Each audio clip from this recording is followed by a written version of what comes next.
माननीय DIG Shri Rajkot range Dilip राय साहेबना मार्गदर्शનમાં રાજકોટ ગ્રામ્ય પોલીસના સુલતાનપુર પોલીસ સ્ટેશનમાં અમને એક ફરિયાદ મળી।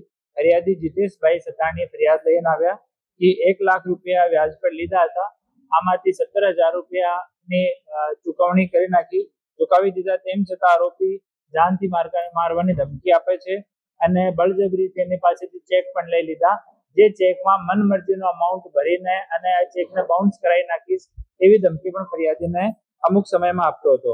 આ ફરિયાદ મળતા અમારા સુલતાનપુર પોલીસ સ્ટેશનના પીઆઈ શ્રી આચર સાહેબ, ગોંડલ ડિવિઝનના ડીવાયએસપી શ્રી ઝાલા સાહેબ એ બંને મળીને અને આ ગુનો દાખલ કરવામાં આવ્યો અને આરોપીની ધરપકડ કરવામાં આવી। આરોપીની ધરપકડ કરી તો ફરિયાદીના 3 ચેક એના ઘરથી સાક્ષી પંચનામો કરીને રિકવર કરવામાં આવ્યા। પછી ફર્ધર જ્યારે પૂછપરછ કરવામાં આવી ત્યારે ખબર પડી કે આરોપી પોતાના ઘરમાં 136 જેટલા લોકોના 375 જેટલા ચેક પોતાના ઘરે રાખ્યા છે। આમાં અમુક લોકો એવા છે જે જો અમાઉન્ટ વ્યાજ પર લીધો હતો આ પરત કરી દીધો, વ્યાજ પણ પરત કરી દીધો, તેમ છતાં આરોપીએ એની આઈડી અને એના કોરા ચેક સહી કરેલા વગર અમાઉન્ટના વગર નામના એ પોતાના ઘરે રાખ્યા હતા અને આ ચેકમાંથી 10 ચેકમાં રકમ ભરાયેલી હતી, જો રકમ 22,20,000 રૂપિયા છે અને 365 જેટલા કોરા ચેક હતા જેની આ ઉધાર આપેલી રકમ જો આશરે 2 કરોડ રૂપિયા જેટલી હતી। આ સિવાય આરોપીએ વાસાવડ ગામમાં 6 વીઘા સરકારી જગ્યા ઉપર પણ દબાણ કરીને અને એક ફાર્મ હાઉસ ડેવલપ કરેલો હતો। આરોપી અશફાક હનીફભાઈ સલાટ, ઉંમર 38 વર્ષ, વાસાવડ ગામનું છે, એના ઉપર ઓલરેડી 2 ગુના દર્જ છે, આ 3જો ગુનો એના ઉપર દર્જ થયો છે અને આ 365 જો ચેક છે એના આરોપીના પરિજનો પોતાની ખુશીથી વગર કોઈ દબાવ વગર જેટલા પણ ફરિયાદી લોકો હતા જેના નામના ચેક હતા અને પરત આપવા માટે સ્વખુશીથી રાજી થયા અને આજ આ લોકોના ચેક જે છે પરત કરવામાં આવ્યા છે। આ 6 વીઘા જમીનમાં અમે લોકો લેન્ડ ગ્રેબિંગનો પ્રોસેસ પણ સરકાર તરફે ઇનિશિયેટ કરાયો છે, કલેક્ટરશ્રી સાથે એના વિષયમાં વાત થઈ છે અને આ પણ કહે છે કે હું સ્વખુશીથી આ 6 વીઘા જમીન પણ હું ખાલી કરી દઈશ।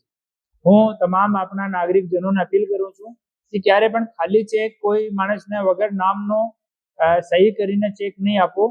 આ માણસે પૂરા પૈસા પરત લીધા પછી આ ચેકમાં મન માફિક અમાઉન્ટ નાખીને આને બાઉન્સ કરાશે, પછી નેગોશિયેબલ ઇન્સ્ટ્રુમેન્ટ એક્ટ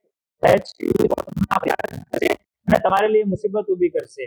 તો કોઈ સંજોગોમાં એવા ખાલી ચેક નહીં આપવા જોઈએ અને આ પ્રેસ નોટમાં અમે લોકો અમારા નંબર પણ જાહેર કરીએ છીએ, જે કોઈ પણ માણસ એવી પરિસ્થિતિમાંથી ગુજરતો હોય તો પ્લીઝ અમારા પોલીસ સ્ટેશનનો અમારા એએસપી ડીવાયએસપી નો સંપર્ક કરો। આ વ્યાજખોરીના દૂષણમાં જેટલા લોકો ઇન્વોલ્વ છે એના વિરુદ્ધમાં કડકથી કડક કાર્યવાહી કરવામાં આવે। આનો 3% થી લઈને 10% સુધીનો અલગ અલગ લોકો પાસે વ્યવહાર મુજબ અલગ અલગ પર્સન્ટેજનો વ્યાજ હતો।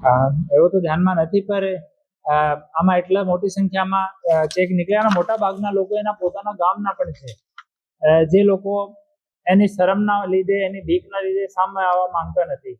તો આ જ્યારે ચેક મળ્યા ત્યારે લોકો આવ્યા છે કે ભાઈ અમારો ચેક પરત મળી જાય, તો આજ તમામ લોકોને આ ચેક પરત કરવામાં આવ્યા છીએ અને અમે લોકો ઓર એની પ્રોપર્ટીની એની પાસે લાયસન્સ પણ છે વ્યાજખોરીનો, એનો રજીસ્ટર અને રેકોર્ડ માંગવામાં આવ્યો તો રજૂ કરવામાં એ સફળ રહ્યો। આ તમામ વસ્તુઓની અમે લોકો ચકાસણી કરી રહ્યા છીએ।